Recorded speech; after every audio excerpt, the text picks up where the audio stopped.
Niye Cumhur'a tecavüz kılışqa 14 yıl serip kılıp Hindistan'a berip bir qitim urush pul çekindi bilimsiz. Ayın çağda Hindistan'ı eliş üçün Yaponiya armiyasi top doğru 100 ming nafar xil qo'shin evatgan.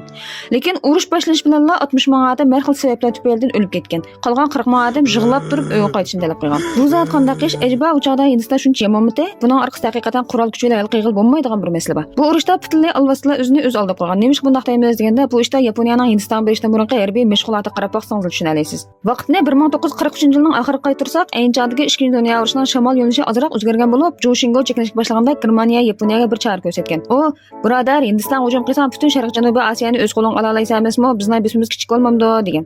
Yaponiya buni anglab ishonchli his qilgan. U o'zini ilgari Bermuda Hindistonliklar bilan urushganini o'ylab, qilch qo'yib qolmagan. Yaponlarning nazarida Hindistonmi yumshoq ibnustek siqslam tugaydigandek his qiladi. Shuning bilan u to'lib toshgan ishonch bilan Hindistonning sharq-shimol burjigidagi Inporga ko'z tikkan. Imporda iborat bu joy haqiqatan bek mo'yin bo'lib, u Jungo Hindiston tashyo'lining kekirdak qismi bo'lib qolmay, yana ittifoqdosh armiyaning moddiy eşyalarining cho'ng o'mbiri edi. Alvaslar bu yerni olsalar Jungoga berilgan yordamni uzib tashlag'ili o'zimi beyib ketgan bo'lganligini, yana ittifoqdosh armiyaning sharq janubiy Osiyodagi o'rinlashtirishni qalaymuqallashtirgan bo'lganligini, bir chalmada 3 vaqtga so'qil bo'lganligini his qilgan. Shuningla ular 100 ming kishilik zo'r qo'shinni to'plab Hindiston qarab yo'lga chiqishda tayyorlangan, lekin bu jang boshlanishidan yaponlar minag'da degan.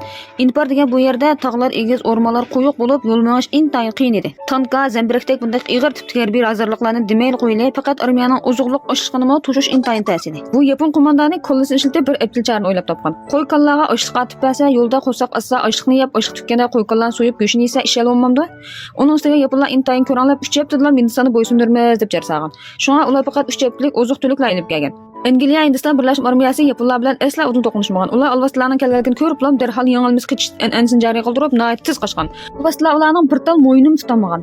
Qeyrishqandek uzoq o'tmay Hindistonning yomg'ir pasi yetib kelgan. Qor yomg'ir yig'ib, yer jahonni qorong'ulik qoplagan. Tog' yo'lning hammasi patqoqqa aylanib, aeroplanga o'xshamagan. Mashinalar ma'magan. Nech o'nning yapon askari tog'ning ichkarisi qapsili qilib, har kuni osh qo'saq suvga chilishib ketib, onasidan tug'ilganga joqlayib ketgan. Yana kelib bu hindistonliklarning qanchalik pokiz mehnatligini demsami bilsangu, hammalam yerda virus, bakteriya degan to'shaqda. Hatto yoqqan yomg'ir shunda. Bir necha kun yomg'ir yoqqandan keyin yapon armiyasining ichki qismida bezgan kasal yamarib ketgan. Alvaslar kunda qusib, ichti surib, betni har xil yiranglik jarohat bilan to'lib, davolash sharoit bo'lmag'achqa bezgan kasal kishini hayron qoldirgan suratda yamarab, uzun o'tmay bu 100 ming kishilik qilingan qo'shindan yerimdan ko'proq chirib sis purib ketgan. Angliya Hindiston armiyasi bu ahvolni ko'rib bir-biriga qarshi kulib qo'ygan. Urush qilgan fursat keldi-ku, ular darhol keyinga burilib yapon armiyasiga qarshi keng ko'lamli yo'qotish jangini boshladi. Ochliqdan ko'zlari qorong'ulashib kasaldan uyoq-buyoq o'rilib yotgan alvaslarning qarshilish kuchi, iqtidori butunlay qolmag'achqa Angliya Hindiston armiyasi ularning keyindan surib qo'g'lab jinni elib jangalda qo'ygan. Shunda qilib 1944-yil 7-oy kelganda Tokio taraf faqat chidab turmay darhol ularni qaytib kelish buyruq qilgan. Biroq bu chaqda yo'lga chiqqan chaqdagi 100 ming kishilik qo'shindan